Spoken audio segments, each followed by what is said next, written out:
ሰላም ወደ አድማጮቻችን ይህ የስፖርት ነው። የ25ኛ ሳምንት የእንግሊዝ ፕሪሚየር ሊግ ሲመለስ ወልቭስና ቸልሲን የሚያገናኘው ተጠባቂው የቅዳሜ 12 ሰዓት ጨዋታ ነው። ወደ አድማጮቻችን ይህንን ጨዋታ ተጠባቂ የሚያደርጉት ብዙ ምክንያቶችን ማቅረብ ይቻላል። ሁለቱም ቡድኖች ይህንን ጨዋታ ወሳኝ ነጥብ ይፈልጉታል። ነገር ግን ቸልሲ ይህንን ወሳኝ ጨዋታ በተለይ በደረጃ ሰንጠረዡ ላይ መጨረሻ የሚገኘውን ቡድን ነው የሚገጥመው። ነገር ግን የማርከስ ኤድዋርድስን ቡድን በጣም ደካማ ማድረግ አይቻልም። ጠንካራ ፉክክር የሚያደርግ ቡድን እንደሆነ የሚታወቅ ነው። ውድድር ዓመቱ ላይ ቸልሲ በጣም በአጣብቂኝ በሊቨርፑልና በዩናይትድ መካከል ያለው የደረጃ ሰንጠረዥ ላይ እንግዲህ ከሊቨርፑል 39 ከፊቱ ያለው ማንቸስተር ዩናይትድ 41 ነው። ስለዚህ ነጥቦችን ላለመጣል ጥንቃቄን ማድረግ ይጠበቅበታል። ወደ አስቶን ቪላም ለመጠቃት መሞከር ያለበት ይመስለኛል። 6 ነጥቦች ነው ከአስቶን ቪላ ጋር የሚለያየው። ታዲያ ይህንን የነጥብ ልዩነት ለማስፋት እነዚህን አይነት ትንንሽ ጨዋታዎች በሊያም ሰር ማሸነፍ ግድ ይላቸዋል። ወደ አድማጮቻችን ይህ ያያ ስፖርት ነው። ታዲያ ያያ ስፖርትን ላይክ፣ ሼር፣ ኮሜንት፣ ሰብስክራይብ ማድረጋችሁን አትርሱ። እናንተ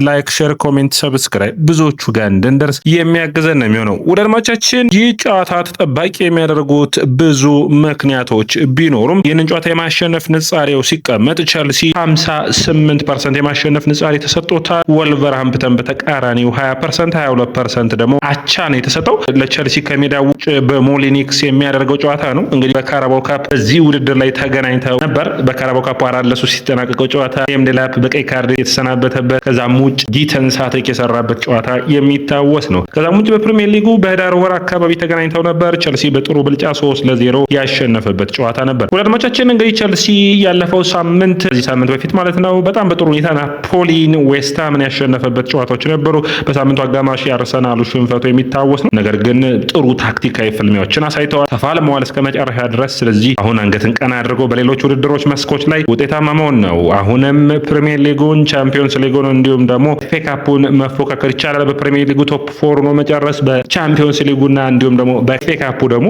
ግማሽ ፍጻሜና ሩብ ፍጻሜ የሚደርሱ ከሆነ ለዚህ የውድድር ዓመት ለቸልሲ ትልቁ የጊዜ ሂደት ይመስለኛል። ታዲያ ሊየም በፕሪሚየር ሊጉ ጥሩ ፐርፎርማንስ ላይ ይገኛል። ቡድናቸው 3 የፕሪሚየር ሊግ ጨዋታዎችን አድርገው 3ቱንም ማሸነፍ ችለዋል። ነገር ግን 3ቱንም በተለያየ አይነት ፐርፎርማንስ ነው ያሸነፉት ማለት ይቻላል። የብሬንፎርዱ 2-0 ድል፣ የክሪስታል ፓላሱ 3-1፣ የዌስትሃሙ 3-2 ድሎች ናቸው። 3ቱንም ጨዋታዎች የሚያመሳስላቸው ግን ደካማ ጀማመርን አድርገዋል በሶስቱም ጨዋታዎች። ታዲያ ይህ ስብስብ ለውጦች ያስፈልጉታል። ታዲያ ለውጦቹ የሚሆኑት አንዱ በሚገባ መፋለም መቻል ነው። ኤንዞ ፈርናንዴዝ የ92ኛው ደቂቃ ጎል ያስፈልግ ነበር ቸልሲዎች ጨዋታውን ለማሸነፍ። ታዲያ ያንን በሚገባ አከናውኖታል። አሁን እንደዚህ አይነት ስህተቶችን በመጀመሪያ አጋማሽ ቡድኑ ደካማ ፐርፎርማንስን ያለማሳየት ሂደቶች የሚጠበቁበት ነው የሚሆነው። ይህም እንግዲህ ወልቭስን በሞሊኒክስ ማሸነፍ የሚችል ከሆነ 4 ተከታታይ ጨዋታዎችን ድል የሚያደርግ ይሆናል። ከዚህ በፊት አንድ እንግሊዛዊ አሰልጣኝ ብቻ ነው 5 ተከታታይ ድሎችን በክሬግ ሼክስፒር ድረስ ማድረግ የቻለው። እንግዲህ በጨዋታዎች ሂደቶች ውስጥ በዘንድሮ ውድድር ዓመት ሁለቴ ቸልሲ ወልቭስን ሲያገኙት በሚገባ ማሸነፍ ችሏል። ነገር ግን ሁለቴም ሲያሸንፉት ሌላ አሰልጣኝ ነው የነበረው። ስለዚህ አሁን በአዲስ አሰልጣኝ ነው። ሮብ ኤድዋርድስ ጠንካራ ከሚባሉ ኳስን ይዘው ከሚጮቱ ቡድኖች ውስጥ አንዱ ነው። ስለዚህ ቸልሲ በሚገባ ሊፈትነው ይችላል ብዬ አስባለሁ። ታዲያ ጥንቃቄን ወስዶ ጨዋታውን ለማሸነፍ በሚገባ ማከናወን የሚጠበቅባቸው ነው የሚሆኑት። በሁለቱ ውድድሮች በካራባው ካፕና በፕሪሚየር ሊጉ በሜዳው ስታንፎርድ ብሪጅ 3-0 ከሜዳ ውጭ በካራባው ካፕ 4-3 ቸልሲዎች ያሸነፉበት የሚታወስ ነበር። ወዳጆቻችን ሌላኛው እንግዲህ የሚሆነው ቸልሲ በአንድ የውድድር ዓመት 3 ጊዜ አግኝቶት አንድ ቡድን ላይ 3 ጎሎችን ማስቆጠር የቻሉት ሌስተር ሲቲ ላይ ነበር በ2016-17። ሌላኛው እንግዲህ ቸልሲ አምና በሞሊኒክስ 6-2 ያሸነፈበት ማዱዌኬ ሃትሪክ የሰራበት ጨዋታ የሚታወስ ነበር። ታዲያ ቸልሲ ዘንድሮስ ድጋሚ ይህንን ቡድን ማሸነፍ ይችላል ወይ? ትልቁ ፈተናና ትልቁ ፉክክር የሚሆንባቸው ነው። ወዳጆቻችን ባለፉት 4 ጨዋታዎች እንግዲህ በቸልሲ ስብስብ ውስጥ ጥሩ ፐርፎርማንስ ለማሳየት እየሞከሩ ይገኛሉ። በተቃራኒው ወልቭስም 26 ከመጣ ጥሩ ፐርፎርማንስ ላይ የሚገኙ 3 አቻ 1 አሸንፏል። ዌስትሃምን 3-0 ያሸነፉበት ጨዋታ የሚታወስ ነው። ታዲያ ይህ ስብስብ ከ26 በፊት ግን በማንቸስተር ሲቲና በበርንማውዝ 2-0 የተሸነፈበት የሚታወስ ነው። ወልቭስ አስቸጋሪ ፈተና ውስጥ ነው የሚገኙት። በደረጃ ሰንጠረዡ የደረጃውን የመጨረሻውን ይዘዋል። እንዴት ከዛ እንደሚወጡና በፕሪሚየር ሊግ ውስጥ እንዴት ይተርፋሉ የሚለው በጣም አስቸጋሪ ይመስለኛል ወደ አድማጮቻችን። ምክንያቱም በየትኛውም ታክቲክ ወልቭስ የመዳን እድሉ በጣም ጠባብ ሆኖ ይታየኛል። ያው እግር ኳስ ከሆነ ድረስ ግን ተስፋ መቁረጥ የሚባል ነገር የለም እንጂ አሁን እንግዲህ ወልቭስ የሚገኘው 8 ነጥብ ላይ ነው ወደ አድማጮቻችን። ዌስትሃም 20 ነጥብ ላይ ነው፣ 12 ነጥቦች አሉት። ከኖቲንጋም ፎረስት ካለው 26 ነጥቦች ለመድረስ ደግሞ ወልቭስ የሚቀሩት 18 ነጥቦች ነው። እነዚህን 18 ነጥቦች ማጥበብ ይችላሉ የሚጠበቅ ነው የሚሆነው። ታዲያ ወልቭስ በእንቅርት ላይ ጆሮ ደግፍ እንደሚባለው ለአርሰን ኮከቡን አጥቂያቸውን ወደ ፓላስ በ48 ሚሊዮን ፓውንድ ሸኝተዋል። ይህ ብቻ አይደለም። ጥሩ ተጫዋቾች ብሎ ያሰቧቸውን ሮብ ኤድዋርድስ በሳውዛምፕተን አሰልጣኙ የሚያውቀውን አዳም ስትሮንግን አምጧል። ሌላኛው ኤንጀል ጎሜዝ ከማርሴ መጥቷል። ሁለቱ ተጫዋቾች የሚጠበቁ ነው የሚሆኑት። ጎል ለማስቆጠር ፈተናዎችን ለመፍጠር በጣም ከሚጠበቁ ተጫዋቾች ውስጥ ሁለቱ አንዱ ናቸው። አዳዲስ ፈራሚ ናቸው። በጨዋታው ላይ ምን ያክል ተጽዕኖ ይፈጥራሉ የሚጠበቅ ነው የሚሆነው። አጠቃላይ ግን ቸልሲ ወልቭስ ላይ ከባድ የሆነ ብልጫን ይወስዳል ተብሎ ይጠበቃል።